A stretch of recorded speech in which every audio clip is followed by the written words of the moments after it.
CSU recently was ranked 3rd in the country and 9th in the world in the International Student Barometer, which gives students an opportunity to rate their overall experience at a university. And I think one of the things that's important for us to talk about in terms of bringing more students here is that they understand what it is that CSU does to make it such a great place for international students to come. And I'm not sure if Jim or Liz or Rick, you've got a thought on some of those things. I think what we found out was that our international students love us even more than we thought, and that's great. That's a great and thing. And there are so many offices, so many units around the campus that deserve credit for this. It's quite remarkable.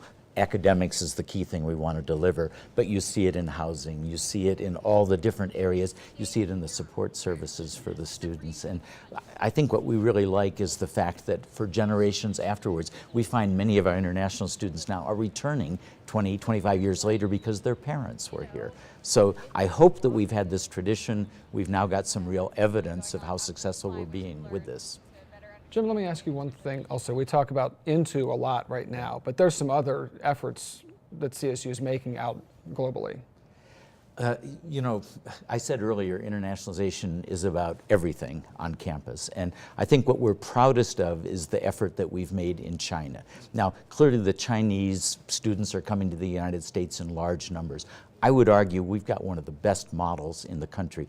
The reason we have such a successful model is we're working with 4 specific universities in China. We're working with 12 specific high schools. We know the students that we're getting. They're being enormously successful here on campus too. And we don't just think about the students. We've set up a joint research institute with a major university in Shanghai, East China Normal University. So at every level, we're really paying attention to these relationships, and we're building personalized relationships, which means all of us, Rick, Miranda, we go to China virtually every year now to interact with our partners there and to meet the new students who are going to come the next year.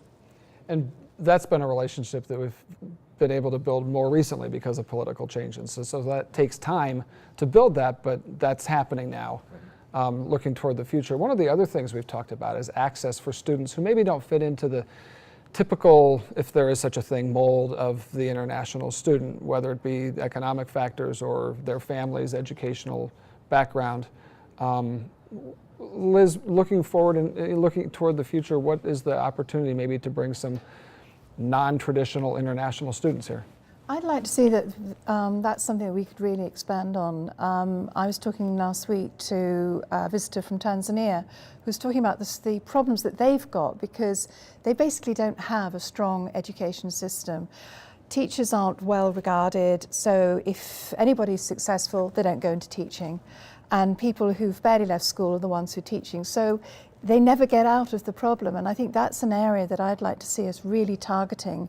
And I think it fits in with the mission of a university like CSU as well, about creating opportunities and sort of open access, and how we can actually impact on young people in countries which are, you know, for whatever reason, whether it's war-torn or whatever, that have really have struggled and are struggling to get access to higher education. So that'd be over time, say, it will take time. Grants or some sort of... It'll take time, but we can see those students coming, and then they will take back, you know, it's what they learn here and it's what they take back and the impact they're going to have back at home, which I think is so important.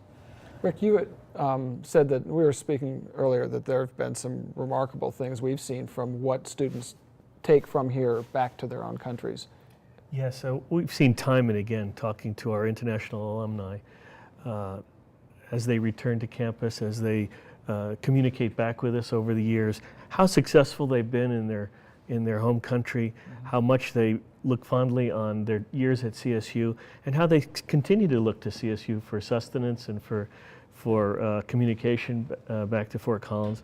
It's wonderful to see how they've been leveraging the assets that they've acquired here at CSU in their time at CSU to build careers and build lives and really affect their entire community when they go back to their home country and use the education that they've got here. And some of them really end up in leadership positions that They probably come here, the kind of person who would do international education has got to have a bit of natural leadership in them, but you were saying there's some it's not just once or twice. These that people are having a big effect around the world, our international alumni. You know, you hear the phrase, it takes a village to raise one person, but sometimes one person can change an entire community too. I'm pretty excited. We've got a new International Alumni Award this year, and the very first recipient is the Deputy Finance Minister of Saudi Arabia, somebody who plays a very important role worldwide. He'll be coming to Colorado State University to receive that award this year. What do you see with all of this international talk, and you sort of crystal ball this for 10 years into the future, say, what do you see the international student experience and presence being in some near time frame? How would it be different from what it is now? Well, I think we're going to see the penetration of international experiences throughout campus. And in particular, we're going to see not only more international students taking advantage of our regular programs and our regular curriculum, both at the graduate and the undergraduate level. We're going to see more research connections for our faculty and for our graduate and undergraduate students as well around the globe. We're going to see more undergraduate students taking part in study abroad opportunities, in short-term study abroad, in internships that are internationally based.